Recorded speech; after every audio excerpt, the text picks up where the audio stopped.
मोटे 11टा बाजी आखिरी 6 घंटा केमिचे कटी सर सेविंग अकाउंट बहीटा मैनेजर मागुछन हाँ ए नियो राजेश बाबू आपण काम सरला ना सॉरी नहीं आज राति को मुहूर्त व्यवस्था करुछि मुहूर्त माने चौठी राति तंपरा पचारल आपणकर काम सरी गलानी ओ एई कथा मु भाबिली हाँ लेजर काम सरी गलानी आज आपणकर चौठी राति हाँ all the best thank you sir हाँ आपण कहीं मैनेजर डाकुछन हाँ जाउछि चलो मते डाकिले सर हाँ एटा कौन फाइल सर मु तुमको फाइल कथा पचारनी एटा कौन सॉरी सर मु स्टेशनरी खर्च लिखवा जगह रे चौठी राति खर्च लिखि देछि ठीक करी आना जा ठीक अछि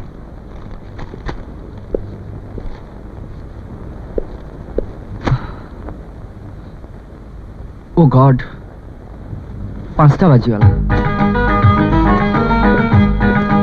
हाँ mister Rajesh sir fix deposit account पठेबार अछि हेड ऑफिस रो फोन आछि ताको ठीक कर दियंतु वर्तमान सर काली कर देबी एटा अर्जेंट काली सकाल सुधा पठेबा को पड़िबो ठीक अछि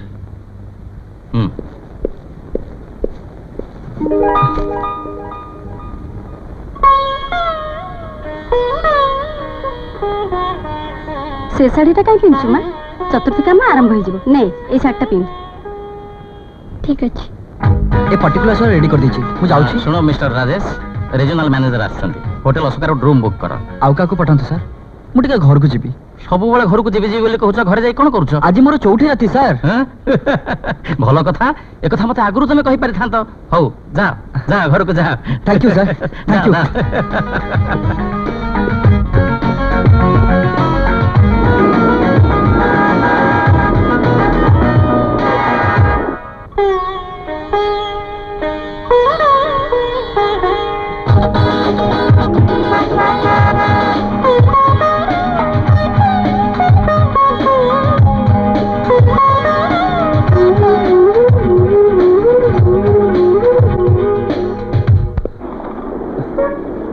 पच्चीस पैसा मल्ली फूल देला भाई 25 पैसा मल्ली फूल कौन मुंडरे खोसिबो ना कानरे खोसिबो नहीं बिछणे रे पड़िबो बिछणारे पकइयो 25 पैसा फूल नाही मो बिछणारे पड़ी आउरी बळिबो आउरी बळले खट बाडा टांगी देबी जा जा 25 पैसा मल्ली फूल जानचो गोटाई माळर दाम 2 टंका 2 टंका हां हो नियो गोटे माळ दलो ओम नमो शिवाय समय हे गेला बर कन्या को आनो वो तो एजे ऑफिस आसनी टिके अपेक्षा कर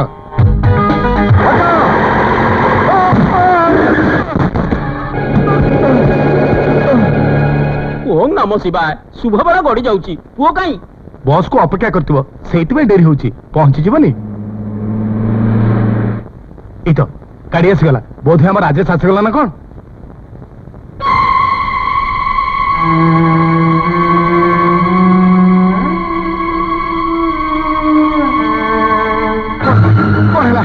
वो राजेश कौन है ट्रक एक्सीडेंट से मरी जाई राजेश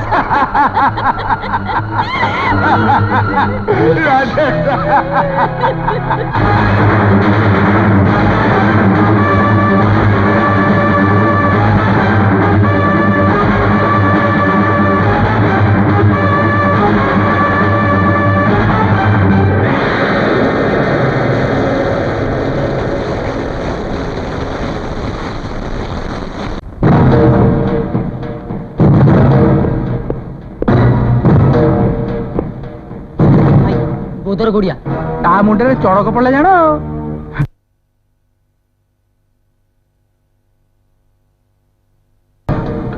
चलो हेलो कौन आला बट्टी कहीं दौन बट्टी कहीं दुकान रे ए गोदड़ गोड़टा न पड़िबा पाई गला तो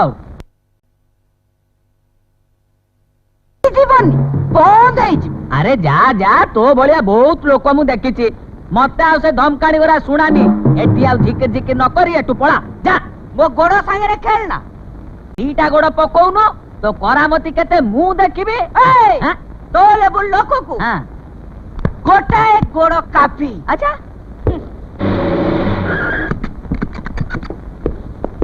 আসুন স্যার আসন্তু কোন নেবে licence licence licence sorry sir এইটা মোর জেনারেল স্টোর এটি ড্রাইভিং লাইসেন্স মিলেনি ମୁଁ ଡ୍ରାଇଭିଂ ଲାଇସେନ୍ସ ବାବୁ ଆଉ? ଦୋକାନ ଲାଇସେନ୍ସ ଦେଖା ଦୋକାନ ଲାଇସେନ୍ସ ସରି ସାର୍ ନାହିଁ ଠିକ ଅଛି ନଥାଉ ଏଇ ମୁହୂର୍ତ୍ତରୁ ମୁଁ ତମ ଦୋକାନକୁ ସିଜ୍ କରୁଛି ଦେଖିଲୁ ଗୋଡ ସାଙ୍ଗରେ ଖେଳ ଖେଳିଥିଲୁ ତ ଦୋକାନ ସଟର ପକେଇଦେଲି আবে তু ହଁ ମୁଁ କଣ ଚିହ୍ନି ପାରୁନା আবে তোর ইয়ে কি বেশ ବୁଝିଲ ଭାଇ ନା ଏଇଟା ମୋର ସକାଳ ବେଶ ବଡ ସିଂହାର ବେଶ ଆଗକୁ ଦେଖିବ ଅପା ତୋ କପାଳଟା ଖାଲି ଖାଲି ଲାଗୁଛି ନେ ସିନ୍ଦୁର ଲଗେଇ ଦେ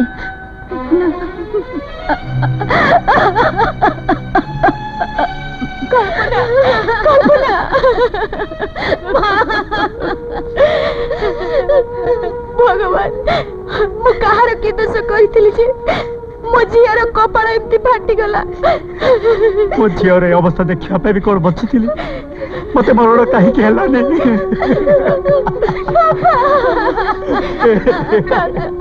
କାହିଁକି ନା ମା ତୁ କାନ୍ଦି କାନ୍ଦି ଏ ଘରଟାକୁ ବସେଇ ଦେଲେ ବି ଯିଏ ଯାଇଛି ସେ ଆଉ ଫେରି ଆସିବନି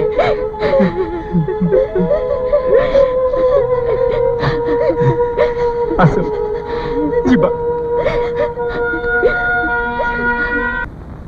ଘରେ ସେ ପାଲା ସରିଲାଣି ନା ଚାଲିଛି ହେଁ ମୋ ପୁଅଟାକୁ ତ ଖାଇଲା ଆଉ ବାକି କଣ ଅଛି ନିଅ ଏ ଓଳି ଅଧକ ଖର୍ଚ୍ଚ କରିବ ଆଉ ଆର ଓଳି କି ବାକି ଅଧକ ଖର୍ଚ୍ଚ କରିବ ସାବଧାନରେ ଚୁଲି ଜଳେଇବ ଯେମିତି କାଠି ନଷ୍ଟ ନ ହୁଏ ଆମେ ତାହେଲେ ଆସୁଛୁ ସମୁଦି ମୋ ଝିଅ ତମକୁ ଲାଗିଲା ଆସ ଏଇ କୁହ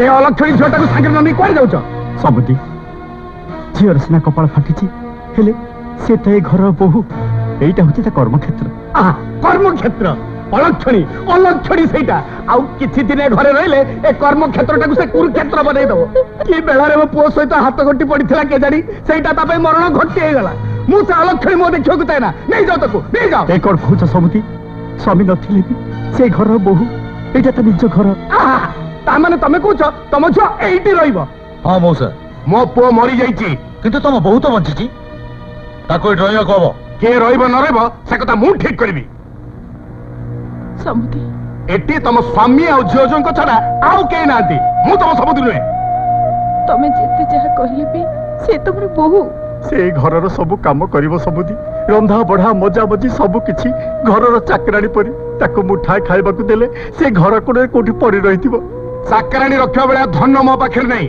ତମେ ଯେତେବେଳେ ତମ ଝିଅକୁ ବୋଝ ବୋଲି ଭାବୁଛ ଆମ ସହିତ ସମ୍ପର୍କ ନାହିଁ ଯେତେବେଳେ ସେ ବି ଆମ ପାଇଁ ବଡ ବୋଝ ସମୁଦି ଝିଅ ଜନ୍ମ କରିଛି ଯେତେବେଳେ ତା ମୁହଁରେ ଗଣ୍ଡେ ଦାନ ଦବା ଶକ୍ତି ମୋର ଅଛି ହେଲେ ଗୋଟେ ବିଧବା ଝିଅର ବାପ ଘରେ ରହିଲେ ଯେ କି ଅସୁବିଧା ହୁଏ ସେ କଥା କଣ ଜାଣିପାରୁନ ତା ମାନେ ଏଠି ଯଦି ସେଇ ବିପଦ ପଡେ ତମର କଣ ସେଥିପାଇଁ ଚିନ୍ତା ନାହିଁ ସକାଳୁ ସକାଳୁ ସାଇ ପଡିଶାରେ ବିଧବ ମୁହଁ ଦେଖିଲେ ମୁହଁ ଚିଞ୍ଚାଡି ଗାଳି ଦେବେ ମୁଁ ସେ ଗାଳି ଶୁଣି ପାରିବିନି ତା ଛଡା ତାର ଯୋଉ ବୟସ ଏ ବୟସରେ ଟୋକା ଆଣି ଜମେଇବା କିଛି ଅସମ୍ଭବ ନୁହେଁ ଏସବୁ ଝାମେଲା ମୁଁ ମୁଣ୍ଡେଇ ପାରିବିନି ସବୁଦି ସେ ମୋ ଝିଅ ନୀତି ନିୟମ ଭିତରେ କେମିତି ଚଳିବାକୁ ହୁଏ ସେ ତା ପିଲାଟି ଦିନରୁ ଜାଣିଛି ଜୀବନ ଦେଇଦେବ ପଛେ ହେଲେ ଭୁଲ ବାଟରେ କେବେ ପାଦ ଦବନି ଯୋଉ ସେ ବିଶ୍ୱାସ ଯୋଉ ତମର ଅଛି ତମେ ତାକୁ ନିଜ ଘରେ ରଖୁନ ଏଠି ଛାଡି ଯାଉଛ କାହିଁକି କାରଣ ସେ ତମର ବୋହୂ ମୋ ପୁଅ ଗଲା ସଙ୍ଗେ ସଙ୍ଗେ ସବୁ ଜିନିଷ ଯାଇଛି ଦେଖ ଆମ ପୁଅ ତ ଯାଇଛି ତମେ ଆଉ ବୋହୂକୁ ଘରୁ ତଡ଼ି ଦିଅନି ଏଇ, ତୁ ଚୁପ କର ଯାଉଛ ନା ଏଠୁ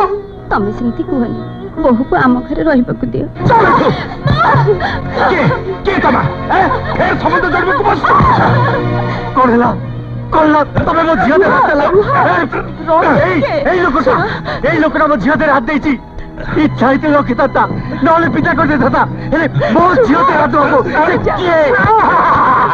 ମାନ ତଳେ ପଡି ଯାଉଛି ନାଇଁ ଯଦି ଏତେ ମାନ ଅଛି ତାହେଲେ ମୋ ଘରକୁ ଆସୁଥିଲ କାହିଁକି ଜଣେ ମଣିଷ ବୋଲି ଭାବି ଆସିଥିଲି ମୋ ଜୋଇର ବୋଲା ଖବର ପାଇ ଆସିଥିଲି ଆଉ ଆସିଥିଲି ମୋ ଝିଅ ଆଖିରୁ ଲୁହ ପୋଛି ଦେବା ପାଇଁ ଏ ବୟସର ବିଧବାକୁ ଆଶ୍ରୟ ଦେବାକୁ ବହୁତ ଲୋକ ଆଗେଇ ଆସିବେ ନେଇଯାଅ ତାକୁ ସେମାନଙ୍କ ପାଖକୁ ତମେ ମଣିଷ ନୁହଁ ତମେ ଗୋଟେ ପଶୁ ତମର ଯଦି ଏମିତି ଗୋଟେ ଝିଅ ଥାନ୍ତା ମୋ ଝିଅ ପାଇଁ କେହି ନାହାନ୍ତି କିନ୍ତୁ ମନେ ରଖ ଯିଏ ତମକୁ ଜନ୍ମ ଦେଇଛି ସେ ବି ଗୋଟେ ଝିଅ, ଯିଏ ତମକୁ ବାହା ହେଇଛି ସେ ବି ଗୋଟେ ଝିଅ, ଆଉ ତମର ପୁଅ ଯାହାକୁ ବାହା ହେଇଛି ସେ ବି ଗୋଟେ ଝିଅ।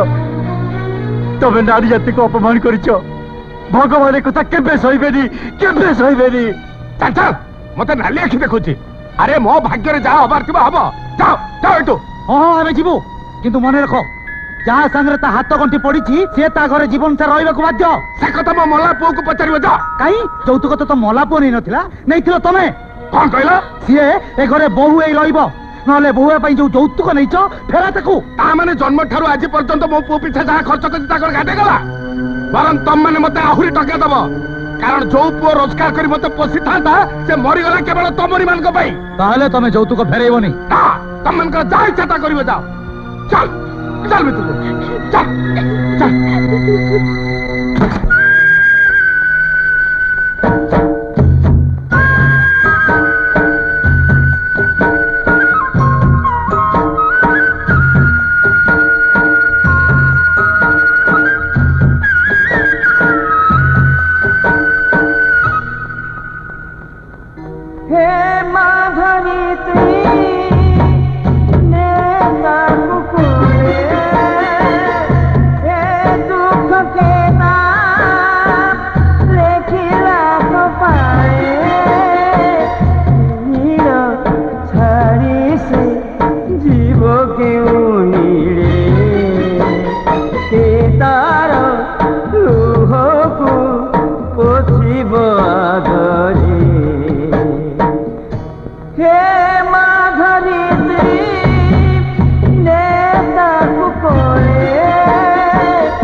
ତମ ବାପା 25-30 ହଜାର ଟଙ୍କା ଖର୍ଚ୍ଚ କରି ବାହାଘରଟା ସାରିଦେଲେ ସିନା, ହେଲେ 10 ଦିନ ଭିତରେ ତମ ଘରକୁ 1.5 ଲକ୍ଷ ଟଙ୍କା ମିଳିବ। 1.5 ଲକ୍ଷ ଟଙ୍କା? କଣ କହୁଛ ତମେ? ସ୍ୱାମୀ ମଲା ବୋଲି ତମ ଭଉଣୀକୁ ବ୍ୟାଙ୍କରୁ ଟଙ୍କା ମିଳିବ। ପାଇଲେ ତ ତା ବାପା ମା ପାଇବେ, ହେଲେ କଳ୍ପନା କାହିଁକି ମିଳିବ? କାରଣ ସେ ରାଜେଶର ସ୍ତ୍ରୀ। ଏ ଟଙ୍କା କେବଳ ପାଇବା ପାଇଁ ସେଇ ହକଦାର। ନ ଜାଣି ନ ଶୁଣି ସେ ପେଚା ମୁହା ବୁଢା ତାକୁ ଘରୁ ବାହାର କରିଦେଲା, ବୁଝିଲ? ବର୍ତ୍ତମାନ ସେ ସବୁ ଟଙ୍କା ଆମର। ଯାହା କପାଳରେ ଶଙ୍ଖା ସିନ୍ଦୁର ନାହିଁ ତାର ସେ ସାମାନ୍ୟ ଟଙ୍କା କେଇଟା ଆଉ କଣ ହବ? ତା ଦରକାର ନ ହେଇପାରେ, କିନ୍ତୁ ଆମ ଜୀବନ ତ ବଞ୍ଚିଯିବ। ସେ ଟଙ୍କା ଆମର ନିହାତି ଦରକାର। କେତେ ଦିନ ଆଉ ଆମେ ଏମିତି ଭିକାରୀ ଭଳିଆ ଚଳିବା? ଭିକାରୀ ବୋଲି ତା ପାଖରୁ ଯଦି ଟଙ୍କା ନେଇ ଆସିବା ତାହେଲେ ସେ କେମିତି ଚଳିବ ଯେ? ତମ ବାପା ତ ଏତେ ଗରିବ ନୁହନ୍ତି ଯେ ତାକୁ ଦିମୁଠା ଖାଇବାକୁ ଦେଇପାରିବେନି। ତା ଛଡା ଏକଥା ତ ମୁଁ ନିଜ ପାଇଁ କହୁନି, ଭାବିଛି ଏ ଟଙ୍କାକୁ ନେଇ ମୁଁ ଗୋଟେ ବିଜନେସ ଆରମ୍ଭ କରିବି। ସେଠୁ ଯାହା 2 ପଇସା ମିଳିବ ସେଥିରେ ଆମେ ସମସ୍ତେ ଖୁସିରେ ଚଳିବା। ନା କଣ କହୁଛ? ତମେ ଇଏ କଣ କହୁଛ? ହଁ, ଆଉ କିଛି ଦିନ ପରେ ମୁଁ ରିଟାୟାର କରିବି। ଭାବୁଛି କଳ୍ପନା ଟଙ୍କାରୁ କିଛି ନେଇ ସାନ ଝିଅଟା ବାହାଘର କରିବି। କିଛି ଟଙ୍କାରେ ଋଣ ସୁଝିବି, ଆଉ କିଛି ଟଙ୍କାରେ ବାପାଙ୍କ ଟ୍ରିଟମେଣ୍ଟ କରିବି। ତାପରେ ଯଦି କିଛି ବଳିଲା ସେଥିରେ କଳ୍ପନା ପାଇଁ ଗୋଟେ ସିଲେଇ ମେସିନ୍ କିଣିଦେଲେ ତାର ଜୀବନଟା କଟିଯିବ। ତମେ କେମିତି କଥା ଭାବୁଛ କହିଲ? ମୁଁ ଭାବିବିନି ତ ଆଉ କିଏ ଭାବିବ? ମୁଁ ଯେ ତା ବାପା, ଆଉ ଏ ଘରର ମୁରବୀ। ଆଉ ତମେ ଭୁଲି ଯାଅନି ଯେ ସେ ତମର ଝିଅ। ମୁଁ ଭୁଲିନି, ମୁଁ ଜାଣେ ସେ ମୋ ଝିଅ, ଆଉ ଜୀବନ ସାରା ତାକୁ ଆମରି ଘରେ ରହିବାକୁ ପଡିବ।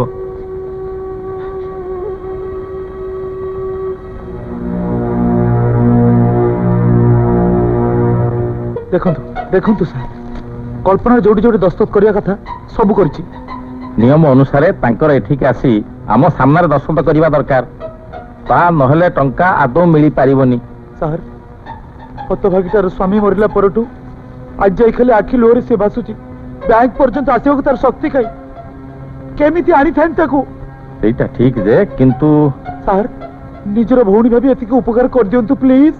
ଠିକ ଅଛି ସାବିତ୍ରୀ, ରାଜେଶର ଫାଇଲ ଭେରିଫାଇ କରି ଟଙ୍କାଟା ଦେଇଦିଅ। Thank you very much sir. ମୁଁ ଆପଣଙ୍କ ଋଣ ଜୀବନରେ ସୁଝି ପାରିବିନି।